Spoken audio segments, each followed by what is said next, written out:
کہ اوپر سے نیچے یہ سب جو ہے ہم افغان ہیں، یعنی یہاں کے لوگ جو ہے اپنے آپ کو پشتون کہتے ہیں اور یہاں کے لوگ جو ہے وہ اپنے آپ کو پاکستانی کہتے ہیں، لیکن وہ یہ کہتے ہیں نہیں یہ سارے افغان ہیں، یہ علاقے ان پہ ہمارا کلیم ہے۔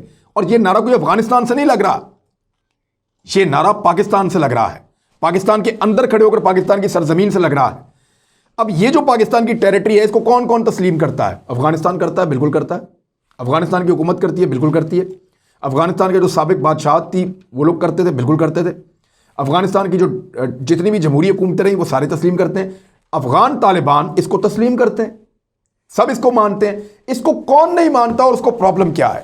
یہ ہے بڑا سوال۔ یہ جو بڑا سوال ہے اس کا جواب میں اب آپ کو دیتا ہوں۔ بڑا سوال جو ہے وہ یہ ہے کہ یہ کون لوگ ہیں جو یہ کہتے ہیں کہ یہ سارا افغانیوں کا علاقہ ہے، چاہے آپ اٹک تک آ جائیں، اور یہ ان کا حق ہے، اس سارے علاقے کو ایک کر کے افغانستان کے زیر انتظام ہونا چاہیے۔ ایکچولی وہ یہ بات کرتے ہیں۔ مولانا فضل الرحمان صاحب نے بھی اس بات کو آگے بڑھایا، کیسے میں آپ کو بتاتا ہوں۔ یہ وہ لوگ ہیں جن کے مفادات ہیں کچھ، ان میں نمبر ایک تو سمگلرز ہیں، کیونکہ افغانستان کے اندر آگے سینٹرل ایشیا ہے، افغانستان کے اندر بہت عجیب و غریب حالات ہیں، دنیا بھر کا مال وہاں پہ پڑا ہے، تو وہ سمگلنگ کرنے کے لیے ان کو ایک بہترین علاقہ یہ میسر تھا، یہاں سے وہ سمگلنگ کیا کرتے تھے بہت بڑے پیمانے پہ۔ وہ یہ چاہتے ہیں کہ یہ سمگلنگ کبھی بھی نہ رکے، اور اسی بنیاد پہ وہ یہ کہتے ہیں کہ یہ سارا ایک ہی طرح کے لوگوں کا علاقہ ہے، ان کو آنے جانے دو، کھلا پھرنے دو، ان کو نہ روکو، فینس نہ لگواؤ، دروازہ نہ لگاؤ۔ نمبر ایک تو سمگلرز ہیں۔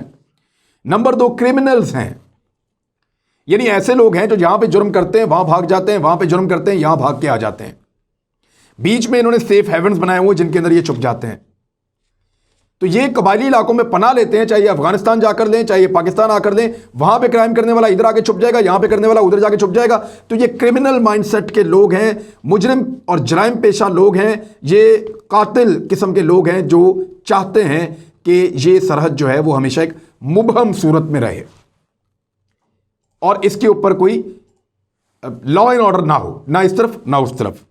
تیسرا منشیات فروش، کیونکہ افغانستان میں بہت بڑے پیمانے پہ منشیات کی پیداوار ہوتی ہے، طالبان کے دور میں رک گئی تھی، اس کے علاوہ کسی دور میں نہیں رک سکی۔ بہت بڑے پیمانے پہ منشیات کی کاروبار ہوتی ہے، بہت بڑے بڑے لوگ اس کے سٹیک ہولڈرز ہیں، ایون CIA وہاں سے منشیات کا کاروبار کرتی ہے۔ بہت سارے پاکستان کے اندر ایسے لوگ موجود ہیں جو منشیات کا کاروبار کرتے ہیں۔ اینٹی نارکوٹکس کے بارے میں نے آپ کو کہا تھا کہ وہ بھی کچھ حد تک ملوث ہیں۔ بہت سارے لوگ منشیات کے اس کاروبار سے منسلک ہیں جو افغانستان سے پاکستان میں آتی ہے اور پاکستان سے آگے دیگر ملکوں کے اندر یہاں سے بھی بھیجی جاتی ہے اور دیگر چینل سے بھی بھیجی جاتی ہے اور پاکستان کے اندر بھی بیچی جاتی ہے وہ منشیات۔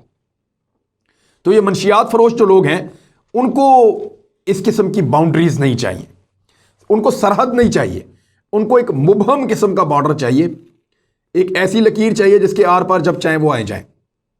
تو اس لیے وہ یہ نعرہ دیتے ہیں کہ یہ سارا افغانوں کا علاقہ ہے تو افغانوں کو ہی دے دیا جائے، تاکہ یہ جو فینس لگی ہے یہ اکھڑ جائے، یہ ختم ہو جائے۔ ان کو بہت بڑا معاشی نقصان ہو رہا ہے۔ چوتھے لوگ کون ہیں؟ چوتھے لوگ جو ہیں وہ بھارت کے اعلی کار یا ہمارے دشمنوں کے اعلی کار ہیں، CIA کے، بھارت کے، موساد کے، را کے۔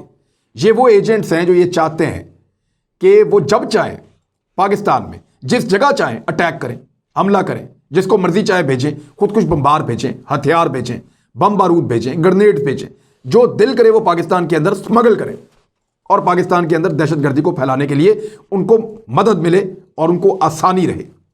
دیکھیے ابھی بھی پاکستان میں دہشت گردی کے حملے ہو رہے ہیں، لیکن ذرا آپ تصور کیجئے کہ اگر یہ پاکستان اور پاکستان اور افغانستان کی سرحد کے اوپر یہ فینسنگ نہ ہوئی ہوتی تو پاکستان کی کیا حالت ہوتی۔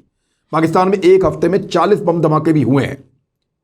یہ وہ وقت تھا جب یہ باڑ نہیں لگی ہوئی تھی، جب یہ فینس موجود نہیں تھی، اور اب ہم نے کافی حد تک کنٹرول کیا ہے۔ اکا دکا واقعات ہوتے ہیں، اللہ نے چاہا تو ان کے اوپر بھی پاکستان قابو پا لے گا، لیکن یہ لوگ چاہتے ہیں کہ یہاں سے اس فینس کو ختم کیا جائے اور اس فرق کو ختم کیا جائے، اور اس کے لیے مولانا فضل الرحمان صاحب نے کچھ آواز اٹھائی ہے۔ افغان طالبان کے جھنڈے اس لیے لگائے گئے تاکہ ایسا محسوس ہو کہ ان کا بھی مطالبہ ہے۔ حالانکہ افغان طالبان پاکستان کو، پاکستان کی سالمیت کو، پاکستان کی خود مختاری کو اور پاکستان کی علیحدہ سرحدی حدود کو تسلیم کرتے ہیں، مانتے ہیں، باقاعدہ ویزا کے ساتھ پاکستان آتے ہیں، ارینجمنٹس کے ساتھ پاکستان آتے ہیں۔ اچھا اب آپ آ جائیں اس طرف کہ مولانا فضل الرحمان صاحب نے کیا کہا۔ اس کی سپورٹ میں. یہ ذرا سن لیں آپ. فضل الرحمان صاحب یہ کہہ رہے ہیں کہ بلوچستان اور قبائلی علاقوں میں جان بوجھ کر دہشت گردی ختم نہیں کی جا رہی تاکہ امن قائم نہ ہو. یہ وہ کہہ رہے ہیں فوج کی ایک سازش ہے، اور فوج سازش کے تحت جان بوجھ کر بلوچستان میں اور قبائلی علاقوں میں امن قائم نہیں کر رہی، اور وہ اس لیے نہیں کر رہی کہ وہ یہاں پہ اپنا قیام کر سکیں، فوج یہاں پہ تعینات رہ سکے اور یہاں کے وسائل پر قبضہ کر سکے. یہ ہے جی مولانا فضل الرحمان صاحب کا آج کا کہنے کا مطلب. انہوں نے فوج پہ ایلیگیشن لگایا کہ آپ یہاں امن و امان کے لیے نہیں آئے، آپ یہاں پہ قبضہ کرنے کے لیے آئے.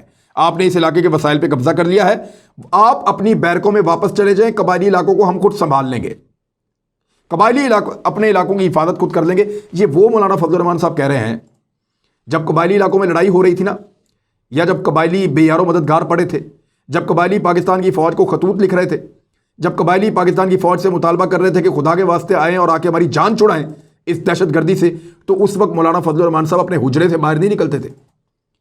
ان کے اوپر خود کش حملے ہوئے تھے. مولانا صاحب نے اپنے آپ کو بند کر کے رکھ لیا تھا اور اسلام آباد سے باہر جانا بھی بند کر دیا تھا ایک لمبے عرصے تک کے لیے. کوئی پبلک میٹنگ اور گیدرنگ نہیں کر رہے تھے. آج وہ بنو میں جلسہ کر رہے ہیں، جہاں دل کرتا ہے جاتے ہیں. کیوں؟